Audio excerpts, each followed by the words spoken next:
Every 4 years, the whole world just stops, right? 90 minutes of pure, beautiful football. We cry for our national teams, we lose our minds over those stunning goals, and we get to watch sporting history being made right before our eyes. It's an incredibly emotional experience. But behind the beautiful game, behind all the cheering crowds and the blinding stadium lights, lies what might actually be the most brilliant, cutthroat financial blueprint ever engineered. Today in this explainer, we're going to look past the pitch and break down the dark economics of football's absolute biggest tournament. $13 billion. Let that sink in for a second. That is the record-breaking projected revenue for the current 2026 World Cup commercial cycle. We're talking about a mega event where one single organization makes billions of dollars, pays almost zero in taxes, and essentially leaves the host nations holding these massive, multi-million-dollar bills. Okay, let's dive into this. On one side, we have the illusion, right? The pure emotion, the passion, the national pride that draws literally billions of us to our screens. But on the other side is the reality, a highly optimized $13 billion tax-free corporate operation centered in Zurich, Switzerland. So how exactly did a sports association build an unbreakable, legal monopoly that just extracts pure wealth from sovereign countries? Well, that's exactly what we're mapping out today. Part 1. Hosts pay, FIFA profits. The imbalanced business model. To really understand this money machine, we have to look at who is actually carrying the immense financial burden here versus who collects all the rewards. Host cities across the US, Canada, and Mexico carry all the heavy lifting. I mean, FIFA doesn't build a single stadium, they don't hire the local police for security, and they certainly don't pay for the public transport required to move millions of fans around. But under FIFA's strict hosting contracts, they pocket 100% of the media rights, 100% of the global marketing sponsorships, and 100% of the ticket sales. The host cities take all the logistical risks, while FIFA contractually guarantees its own profit. And wow, those logistical risks are definitely not cheap. Independent economic studies show the baseline local expenditures per host city are landing anywhere between $100 million into over $200 million. And in some places, it's even worse. Cities like Toronto and Vancouver are looking at astronomical bills reaching up to 400 to 600 million Canadian dollars. Local taxpayers are essentially footing the bill for the stadium upgrades, the advanced policing, and all the emergency logistics.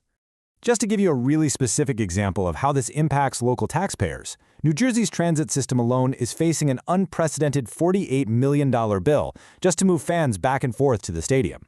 Now, host cities are often told, they'll make this back through indirect economic boosts, think hotel bookings, restaurant bills, that kind of thing.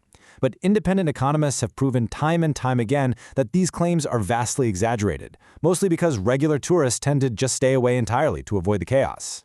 And FIFA's extraction of wealth doesn't just stop at the primary ticket sale. Oh no, they actually take a 30% cut from tickets sold on their official secondary resale marketplace. So not only do they pocket 100% of the direct sales, but they also continuously extract wealth every single time a fan exchanges a ticket with another fan. It's an incredibly tight, self-feeding system.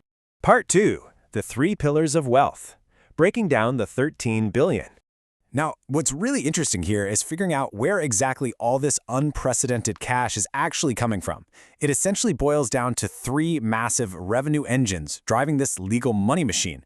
Pillar 1 is broadcasting, bringing in $4 billion. Pillar 2 is matchday tickets and hospitality at $3 billion. And Pillar 3 is global sponsorships, raking in $2.8 billion. Let's actually break these down one by one to see how they've optimized each pillar. Starting with broadcasting. How do you push TV rights past the $4 billion mark? Simple. You change the product.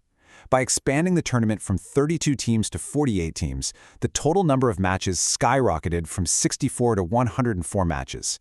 More matches simply mean more broadcasting inventory to sell. And because the 2026 games are in prime North American time zones, these broadcast slots are incredibly lucrative for major markets across Europe and Latin America. Moving to our second pillar, matchday revenue is exploding. Back in Qatar in 2022, ticket sales and luxury hospitality brought in about $950 million. But for 2026, that number is projecting to nearly $3 billion. That is a jaw-dropping 216% increase.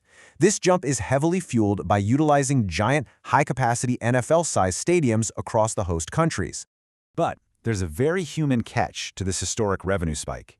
To hit that $3 billion mark, FIFA employs dynamic pricing models and heavily pushes these premium corporate hospitality packages. What this means on the ground is that traditional, lifelong, passionate fans are systematically being priced out of the stadiums. That traditional raucous stadium atmosphere is literally being traded away for deep-pocketed corporate elite dollars. And speaking of corporate dollars, that brings us right to the third pillar.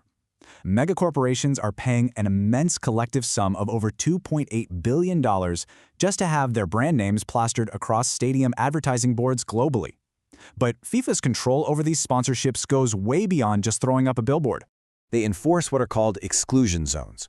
If a major beverage company sponsors FIFA, the host stadiums and the immediate surrounding areas are legally banned from selling any competitor's products. This means local businesses are literally blocked from capitalizing on the millions of fans standing right outside their own front doors. It is total brand monopoly for the duration of the tournament. Part 3. The Swiss Tax Loophole. Legal Shields and Power.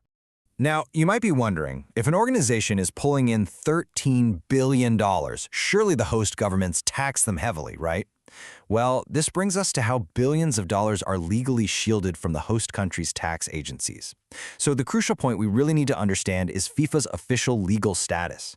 Believe it or not, FIFA is legally registered as a non-profit association under Swiss law. Because their officially stated mission is to develop global football, they enjoy broad, sweeping tax exemptions back in Switzerland. But it doesn't stop in Zurich. This legal shield extends straight into the host nations. See, when a country bids to host the World Cup, FIFA explicitly requires the bidding government to sign a legal decree granting FIFA a complete tax holiday. This means every single dollar made inside the host country, from broadcasting, tickets, corporate sponsorships, it all enters this protected tax-free bubble. It entirely bypasses the local IRS or revenue agencies and flies straight back to Zurich without a single cent going to the host nation's tax pool. Now, to be completely objective here, let's look at how this is viewed from both sides of the aisle. FIFA argues that it reinvests over 90% of this money directly back into football development through programs like FIFA Forward, distributing funds to 211 member federations worldwide. However, critics and financial analysts view this very differently. They point out that this specific structure allows central leadership to control cash flow to smaller football nations, basically securing loyalty and votes to maintain an ironclad political monopoly and remain in power indefinitely.